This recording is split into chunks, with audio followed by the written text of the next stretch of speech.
आन्दोलनको संयोजन गरिरहेको थारूवान थरूवाट संघर्ष समितिको केन्द्रीय संयोजन समितिका संयोजक धनीराम चौधरीलाई सोधेका थियौं। तपाईहरुको आन्दोलनले यस्तो क्रूर रूप कसरी लियो?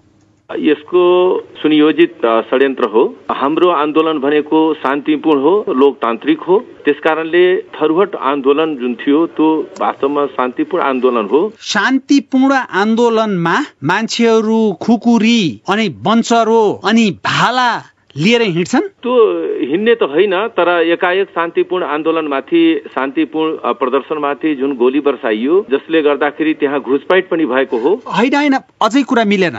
घुसपैठ भयो भने त अलिअलि मान्छे भित्र कहाँबाट आउँछन् होइन, तर त्यहाँ त आन्दोलनमा आएका मान्छे बन्चरो खुकुरी भाला बोकेर आएका थिए। वास्तवमा त्यहाँ निहत्था जनता नै हुन्। अचानक चाहिँ जब गोली बर्साइयो त्यसपछि आकर्षित भयो मास। होइन, अचानक गोली बर्साउँदैमा जमिन भित्रबाट खुकुरी र बन्चरो निकाल्न, भाला निकाल्न त मिल्दैन नि। त्यो त जमिनबाट त पक्कै निकालेको होइन। त्यसपछि चाहिँ नि अब आक्रोशित मास जे पनि गर्ने भयो, जे पनि हात हतियार समात्ने भयो। आक्रोशित भए पनि उनीहरूसँग त्यो हात हतियार लिएर किन आएको भने मैले भनिहालेँ नि, त्यहाँ घुसपैठ पनि भएको हो। किनभने हाम्रो आन्दोलन त शान्तिपूर्ण आन्दोलन हो। आन्दोलनकारीले सधैँ शान्तिपूर्ण आन्दोलन भन्छन् धनीरामजी, अनिखेरि हिंसा भयो भने घुसपैठ भयो भन्छन्। त्यसको जिम्मेवारी आन्दोलनकारीले लिनुपर्छ कि पर्दैन? आन्दोलनकारी त जिम्मा लिने कुरै आउँदैन। यसको जिम्मेवारी एकदम राज्यले लिनुपर्दछ, सरकारले लिनुपर्दछ, संविधान सभाले लिनुपर्दछ। भालाले हिर्काएर, भालाले घोचेर अनिखेरि आगोमा जलाएर क्रूरतापूर्वक मारेको कसले? यो घुसपैठले हो। घुसपैठमा त्यत्रो संख्यामा हात हतियार लिएर मान्छेहरू आउँदाखेरि तपाईहरुले घुसपैठ भन्ने पहिल्यै थाहा पाउनु भएन? घुसपैठ हुन सक्छ, त्यसबाट हामी सचेत हुनुपर्छ भन्ने चाहिँ हामीलाई थियो, तर घुसपैठलाई चाहिँ रोक्न कठिन चाहिँ हुन्छ नै। अनि घुसपैठ हुन्छ भन्ने आशंका तपाईहरुलाई पहिला थियो कि थिएन? होइन, घुसपैठको आशंका चाहिँ हामीलाई पहिलेदेखि यो आन्दोलनको घोषणा गर्नुभन्दा अगाडि नै हामी घुसपैठ हुन सक्छ भन्ने हामी चाहिँ शंका थियो। भनेपछि तपाईलाई कति पनि पश्चाताप छैन आज जे भयो त्यसमा? पश्चाताप त एकदम बिल्कुल छ। यो घटनालाई मैले एउटा इतिहासमा एउटा कालो घटनाको रूपमा मैले लिएको छु र यो सुनियोजित षड्यन्त्रबाटै चाहिँ यो घटना घटाइएको हो।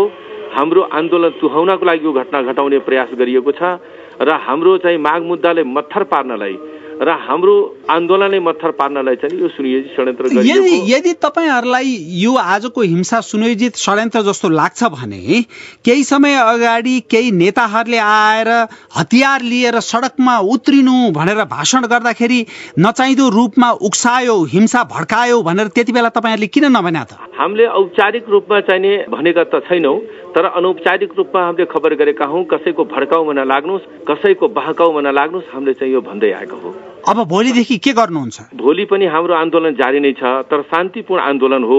अब यस्तो नराम्रोसँग घुसपैठ हुन्छ भनेदेखि पनि तपाईहरु फेरि भोलि पनि यसै गरी प्रदर्शन गर्ने, आन्दोलनमा उत्रिने? यो चाहिने जबसम्म हाम्रो माग पूरा हुँदैन तबसम्म हाम्रो शान्तिपूर्ण आन्दोलन त जारी नै रहन्छ।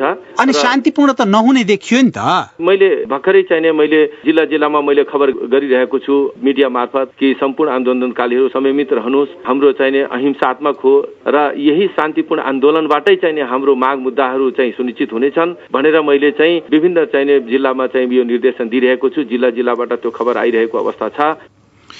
उनी थिए थारूवान थरूहट संघर्ष समितिको केन्द्रीय संयोजन समितिका संयोजक धनीराम चौधरी। हाम्रा साथी रविन्द्र मिश्रसँग कुराकानी गर्दै कैलाली हिंसाका कारण जारी राजनैतिक प्रक्रिया झन जटिल बन्न पुगेको जस्तो देखिएको छ।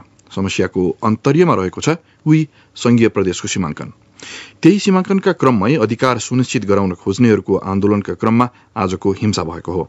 तर हिंसाले जन्मनु अघि नै संघीयतालाई विकृत बनाइदिएकाले संघीयता यो देशले धान्न सक्दैन भन्नेहरूलाई बल पुगेको देखिन्छ। सुनौ शरद केसीको यो विश्लेषण। कैलाली हिंसासम्म आइपुग्नु अघिका केही सातामा भएका तीव्र राजनीतिक विकासक्रम कतिपयका निम्ति आश्चर्यजनक थिए। विपरीत ध्रुवमा उभिएका संविधान सभाका 4 प्रमुख दलले जेठ 25 गते रातारात 16 मुद्दे लिखत गर्दै 8 प्रदेश सहितको संघीयता सुनिश्चित गरेको घोषणा गरे। कतिपय नेताहरूले त्यसलाई स्वदेशी सहमति भनेर सार्वजनिक रूपमा छाती फुलाएको पनि देखियो। उनीहरूको भनाइको अर्थ हो छिमेकीको आड भरोसा बिना त्यो सहमति गरिएको थियो। तर संविधान सभामा 3/4 सभासद रहेका दलहरूले गरेको मेड इन नेपाल छाप छापसहितको त्यो सहमतिलाई भारतसँग सीमा जोडिएको तराई मधेसको आफ्नै मैदानबाट चुनौती आयो। चर्को विवाद निम्त्याइदिएको न्यायालयको फैसलाले समेत सीमाङ्कन गर्ने बाध्यतामा पुर्याइदिएपछि प्रमुख दलले 6 प्रदेशमा सहमति गरे, त्यो पनि टिकेन। 7 प्रदेश बनाउने निधो गर्दा 4 दलीय गठबन्धन त्यागेर फोरम लोकतान्त्रिकले सडक रोज्यो। सहमतिमा हस्ताक्षर गर्नेहरू भित्रैबाट फेरि 8 प्रदेशको कुरा उठेको थियो र वार्ताको निम्ति प्रधानमन्त्रीले अपिल पनि गरेका थिए। तर त्यसको भोलिपल्टै आज शान्तिपूर्ण भनिएको आन्दोलनका क्रममा कैलालीमा एकजना बालकसहित प्रहरीहरू क्रूरतापूर्वक मारिएका छन् र तिनमा एकजना वरिष्ठ प्रहरी उपरीक्षक पनि छन्। माओवादी सशस्त्र द्वन्द्वमा पनि एकजना बाहेक त्यति उच्च तहका प्रहरी अधिकारी मारिएका थिएनन्।